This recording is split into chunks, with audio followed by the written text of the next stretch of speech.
నిజంగా చాలా bad news అండి కృషాంక్ గారు. నిజంగా అసలు షాకింగ్. అసలు నిజమా కాదా అనుకున్న లోపే మనకు నిజమని కన్ఫర్మ్ అయిపోయింది.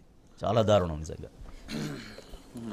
రాజేష్ గారు యాక్చువల్లీ ఈరోజు ఉదయం అంటే మన టీ న్యూస్ చర్చకు ఇటు బయలుదేరడము, రకరకాల అంశాల మీద మన రెగ్యులర్ విశ్లేషణ చర్చ, నిన్న జర్నలిస్టు శంకర్ మీద దాడి, దీని మీద చర్చ ఉంటుంది అని ఈరోజు ఉదయం బయలుదేరుతుంటే సడన్గా ఈ వార్త రావడం నిజంగా కూడా చాలా షాకింగ్.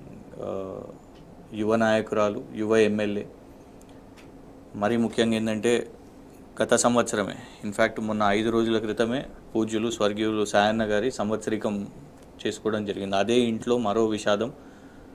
నిజంగా చాలా బాధాకరం. ఎందుకంటే 37 సంవత్సరాలని అంటున్నారు. కంటోన్మెంట్లో మంచి అవకాశం దొరికింది.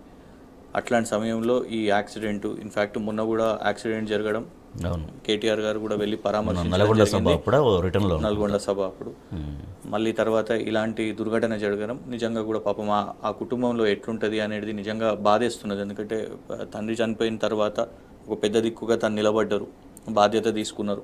తండ్రి పాత్రను తీసుకోవడానికి అక్కడ నియోజకవర్గం కానివ్వండి, పార్టీ కానివ్వండి, కుటుంబానికి కానివ్వండి కండగా తను నిలబడి ఒక స్టెప్ ముందుకేసింది.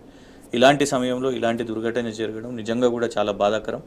అంటే నా పర్సనల్ థింగ్ ఏంటంటే, ఇంకా ఈ న్యూస్లో అన్నిట్లో కూడా కన్ఫర్మ్ అని అంటున్నారు, కానీ నాకైతే క్రిటికల్గా ఉంది కావచ్చు, రికవర్ కావాలి అని నేను కోరుకుంటున్నాను. ఎందుకంటే స్థానిక నాయకునిగా అక్కడ మేము స్థానికంగా కూడా ఉంటాం కాబట్టి మాకు వచ్చిన ఫస్ట్ స్థానిక నాయకులతో కూడా మాట్లాడితే అక్కడ ఉంటే ఇంకా న్యూస్ కన్ఫర్మ్ కాదు. ఐ హోప్ క్రిటికల్గా ఉండి రికవర్ అయ్యి బయటికి వస్తే సంతోషం. కానీ మరి న్యూస్లో అనిపిస్తుంది, బట్ కన్ఫర్మ్డ్ అది దీంట్లో ఇంకా కన్ఫర్మ్ న్యూస్. నిజంగా కూడా తన ఆత్మ శాంతించాలి. ఒకవేళ నిజంగా కన్ఫర్మ్ న్యూస్ అయితే మాత్రం చాలా బాధాకరం, ఒక తీరని లోటు. ఎందుకంటే మహిళల్లో, దళితుల్లో ఒక నాయకత్వం, ఒక అవకాశం వచ్చింది.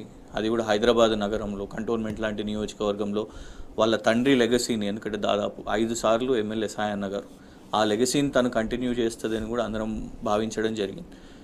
సో ఇలాంటి సమయంలో ఇలాంటి విషాదకరమైన వార్త నిజంగా కూడా అందరికి చాలా ఇబ్బంది. నా రిక్వెస్ట్ ఏంటంటే, దయచేసి నేను డిబేట్లో కొనసాగించడం కరెక్ట్ ఉండదు. మనం ఎందుకంటే దారిలో మనం న్యూస్ డిబేట్ మీద అన్నట్టు ఇక్కడికి వచ్చినాం.